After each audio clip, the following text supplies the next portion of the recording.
everyone, welcome to my channel. And today we're going to talk about homeschooling on a budget.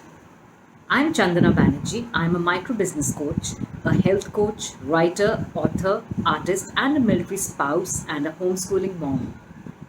Now, today, the topic that we are going to talk about, homeschooling on a budget, is something that I feel is quite relevant in today's times. With the pandemic, a lot of people have lost their jobs or they've had pay cuts. And also, I think almost everybody that I know has been homeschooling now because of the schools being shut.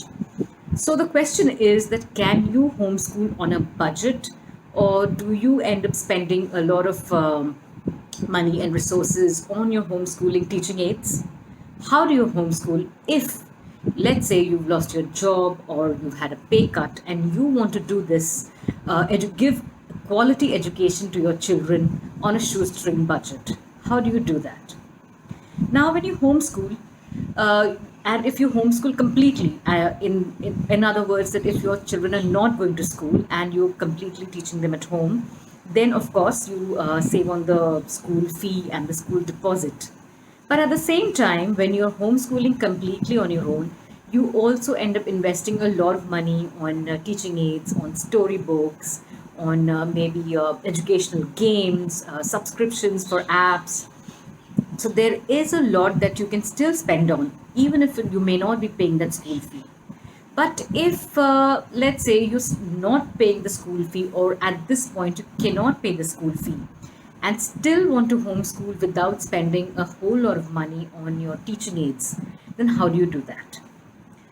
As it is now that we're at home, even if we want to spend, or we want to spend on books, or we want to buy teaching aids or get some games at home, it's not really possible because couriers, at least where we live, couriers are not coming and we're not really shipping anything or getting anything back through the post. So how, even if you have limited resources at home, how can you homeschool in a quality way, in a fun way, without compromising on the way you're teaching, or the lessons that you want to teach, or the techniques that you want to use? Here are some basic things that we do. One of the most basic things that I would say is borrow or take books which have been gently used, second-hand books, in other words. I think when we were growing up, there was actually really no shame or stigma in, taking second-hand books from our friends who had just gone to the next year. And in the same way, as a homeschooler, I realized last year I invested in a whole set of brand new books and workbooks for my son. And we didn't really go through it very meticulously. We would just refer to it on the side and use other material to supplement our lessons. And I thought it was a complete waste of money and resources buying a set of new books which we didn't really make use of that much. So this year, as it is, I had planned on borrowing some books from some of my friends. And if you are on a budget, then I suggest that you can do that. You can put out a word through your Facebook group or through your neighbors or through your friends that you're looking for this particular class textbooks. And I'm sure anybody who's done with them will be very happy to share it with you. So this year, for example, I borrowed books from a friend whose son has gone to the third standard. My son has gone to the second standard. And she had books from two different curriculums, two different kinds of books. And she gave all of them to me. So here I have them. And I have a whole set of more books in my cupboard. And these are working perfectly fine, actually. So that is one of the tips. The next thing that I would say is now what I really use is storybooks. I use a lot of storybooks to supplement our lessons. And one of the things I would say that if you, right now you cannot buy books or you cannot get it delivered, go online and look at all the online storybooks out there. There is so much there. I'm surprised. Really. It's mind-boggling the kind of online books and storybooks there are for children on the net. So go to Google or whichever search engine you use and say online storybooks for kids, or online storybooks for age, let's say 7-year-old or 8-year-old. And I'm sure you're going to come up with a lot of them. Some of my favorite online sites would be Storybird. And then there is Pratham Books. They have the site called Storyweaver. So these two are my favorite. Let me see if I have anything else. Yes, this Oxford Owl. They also have their online stories. and there are plenty more. So do check it out. Now, the other thing is, I would say, scour the net for online hobby classes. And again, I'm going to put a link right below of a site which has a plethora of hobby classes that kids can dip into. And there will be many. You may just take a little bit of time to go through the links that come up when you put in online free online hobby classes for kids.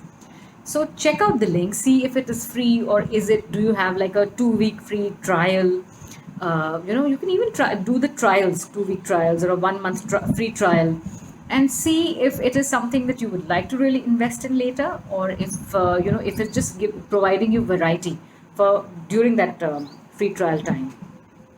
And as it is, there are lots of free resources online that your kids can look at. My other thing would be clickschooling.com. I'm going to mention the link below. Clickschooling.com is like a virtual field trip for homeschooled kids, or for any kid that matter. They have subjects like language arts, social sciences, maths, science, categories like that. And within that category, they will have different kinds of resources that you can access while sitting at home with your kids. So do check that out. My next resource would be using YouTube. Yeah, I know I'm always going on and on about YouTube, and no, I'm not an affiliate of YouTube or anything, but I do feel that if used right, there is so much that you can access and look at on YouTube. YouTube has craft tutorials, projects, science projects, story read alouds, and even tips on how to homeschool. You name it and you have it. If you use it the right way, I'm sure you're going to have a wonderful set of resources to look at and enjoy with your children. Now, the other thing that I would say is use what you already have at home, because again, like I've already been saying, you can't really go out and buy a whole lot of craft supplies. At least where we stay, and the stationery shops are still closed. And even if you can access, and you don't want to, or you don't have the budget to access craft material and art material, you can make a lot of things with what is already at home. And by that I mean, it could be your trash like your food boxes, packets, lids of your bottles, plastic bottles, rope, a string, even the cardboard packaging that comes with our t-shirts, that can be cut up and made into things. So let me just show you something. Now, this is a JCB that my son has made, and it's all made of things which were going to land up in trash. So this is like a butter packet. This is a packet of cream, fresh cream. These are wheels from an old toy that had broken up. These are sketch pins, old sketch pins. This is an ice cream stick, and I think this is a lip balm container, and lots of sellotape. So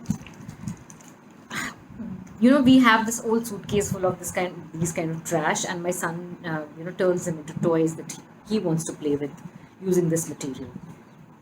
This is something we made for Easter. It's an Easter bunny, and this cardboard is nothing but the cardboard sheets that come with t-shirts. So we had these new t-shirts lying around, and they had this packaging, and this is an old string which was there, and my son made this into a little bunny rabbit.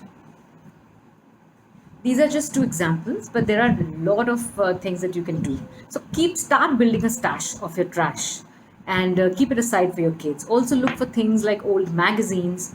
You can cut up pictures and make it into a collage, or you can use that to wrap a gift, or make some decoupage. So just look around. What do you have that you don't need now that can be recycled? Another favorite of mine is using printouts. So this notebook, these are just old printouts, and with one side of it is blank. So we just spiral bound these, and it has turned into like a scribble pad or a drawing book, that my son draws in. We've done some collages here. show you. This is another collage. So, on one side, you're not wasting paper, and at the same time, you have this nice little scribble pad.